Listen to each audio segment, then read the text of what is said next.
Hi, I'm Emma. I've always loved exploring new things, especially when it comes to food and drinks.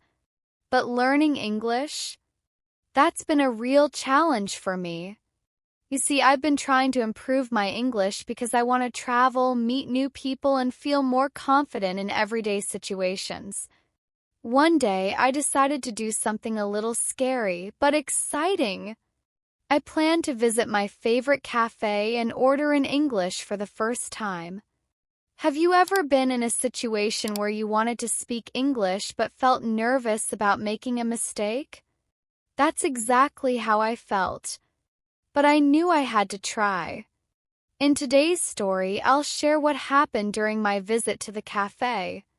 Along the way, you'll learn how to order coffee, snacks, and more in English. We'll go through useful phrases like "Good morning, I'd like a cappuccino," and "cash or card."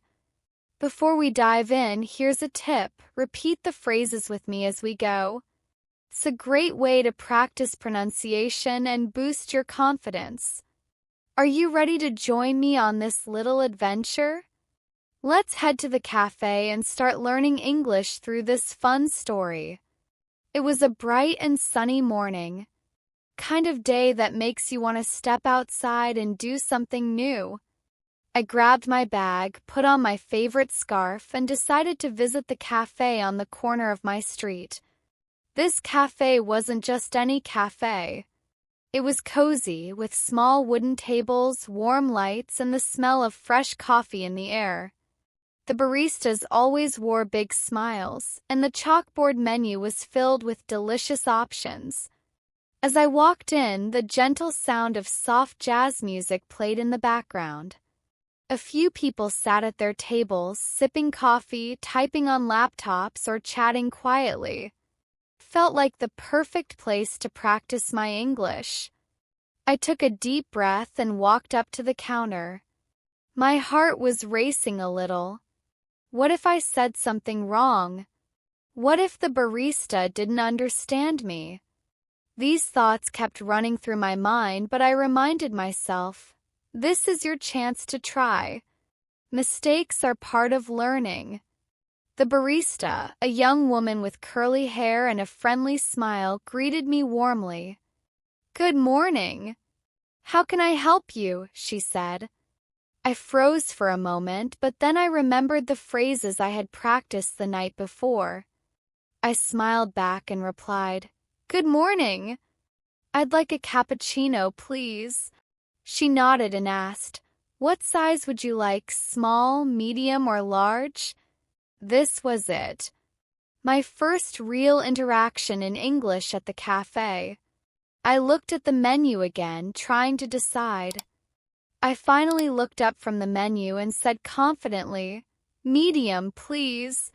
The barista nodded and continued, "Would you like anything else?" "We have muffins, croissants, and cookies today." I hesitated for a moment. The words for these items were familiar, but I wasn't sure how to respond. I decided to keep it simple. "No, thank you. Just the cappuccino." She smiled and said, "Great. That'll be $4.50. As I reached into my bag to grab my wallet, I noticed the man behind me in line. He was holding a book titled English for Travelers. He gave me a friendly smile and said, "You're learning English too?" I was surprised but happy to hear someone else mention English.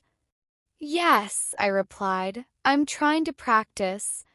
He laughed gently and said, "You're doing great. Don't worry. I've been in your shoes before." Feeling a little more relaxed, I paid for my cappuccino and moved to the side to wait for my drink. The man stepped forward to place his order. As I watched him, I noticed how easily he spoke to the barista.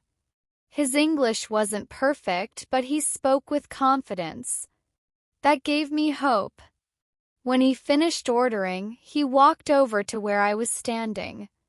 "It's always good to practice in real-life situations," he said. "By the way, my name is Daniel."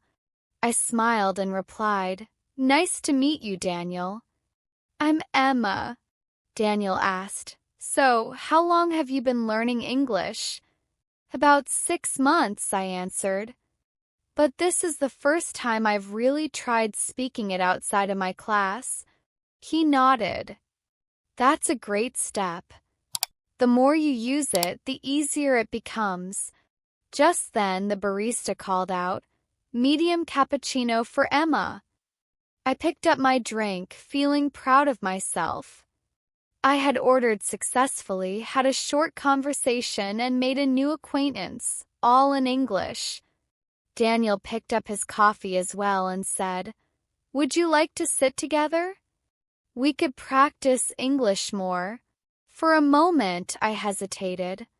Thinking more English sounded exciting but also a bit intimidating. However, I decided to take the chance. "Sure," I said with a smile. "Let's sit by the window."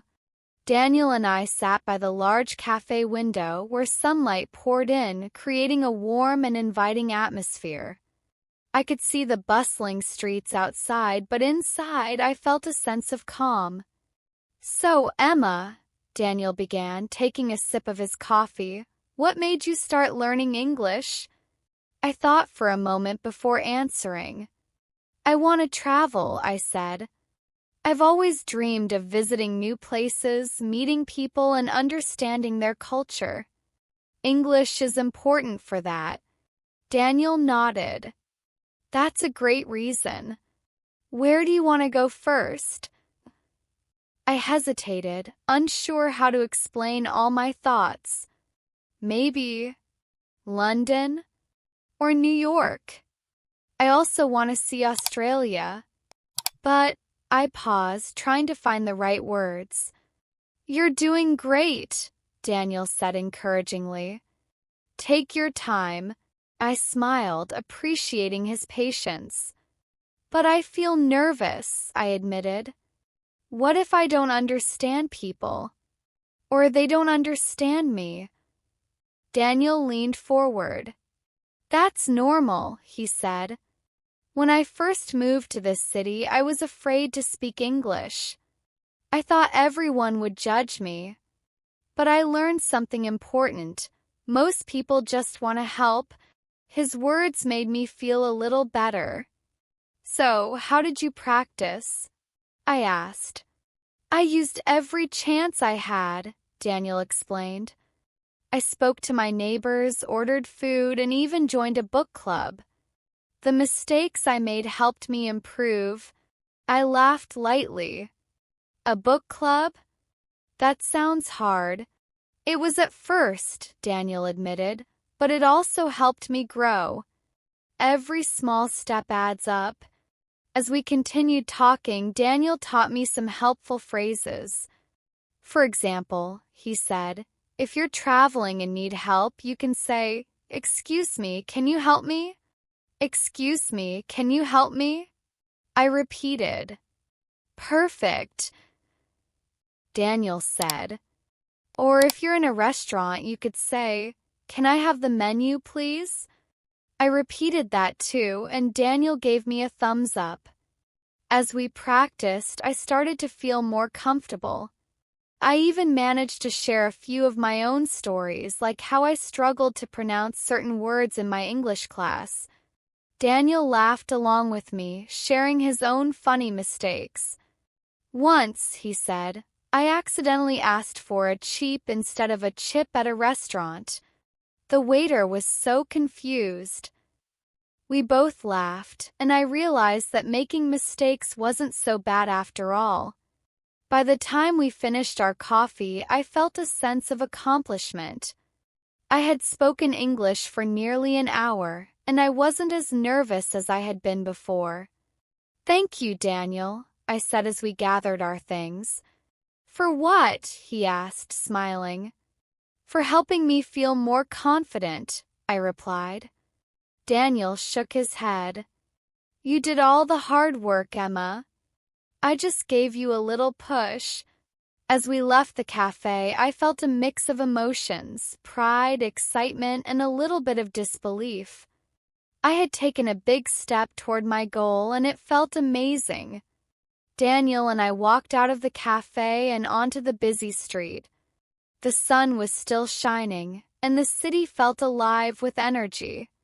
People hurried past, talking on their phones, carrying shopping bags, or simply enjoying the day.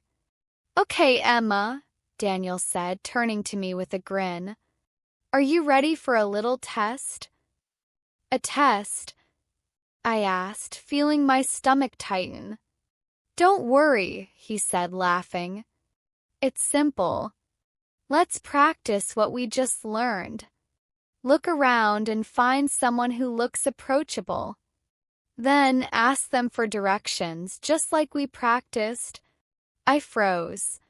"You want me to talk to a stranger?" "Yes," he said, his tone encouraging. "You can do it, Emma. Remember, this is how you grow. It's just a small question. Something like, 'Excuse me, can you help me?'" I looked around nervously. People moved quickly, and I wasn't sure who to approach. "What if they don't understand me?" I asked. "That's okay," Daniel said gently. "Even if they don't understand, you're trying. That's what matters. And I'll be right here." Taking a deep breath, I scanned the crowd. Finally, I saw a woman standing near a map display. She looked friendly, wearing a bright scarf and holding a small bag of groceries. "I'll try," I said, my voice trembling slightly. "You've got this," Daniel said, giving me a reassuring nod. I walked over to the woman, my heart pounding in my chest. "Excuse me," I began, my voice quiet. The woman turned to me and smiled. "Yes. Can you help me?" I asked, my words slow and deliberate. "Of course," she replied. Pointed to the map. "I'm looking for Central Park. Is it close?" She smiled again. "Yes, it's very close. Just go straight down this street and you'll see the entrance in about 5 minutes. I nodded, trying to process her instructions. "Straight this street, 5 minutes?" I repeated, wanting to be sure I understood. "Yes, that's right," she said. "Thank you," I said, smiling back. "You're welcome," she replied before walking away. I turned back to Daniel, my face flushed with a mix of excitement and relief. "I did it." Daniel clapped his hands. "You see? That wasn't so bad, was it?" I laughed, still feeling the rush of the moment. "No, it wasn't. I was so nervous, but she understood me." "And you understood her," Daniel pointed out. "That's progress, Emma. Small steps lead to big changes." We started walking again, and Daniel suggested we head towards Central Park.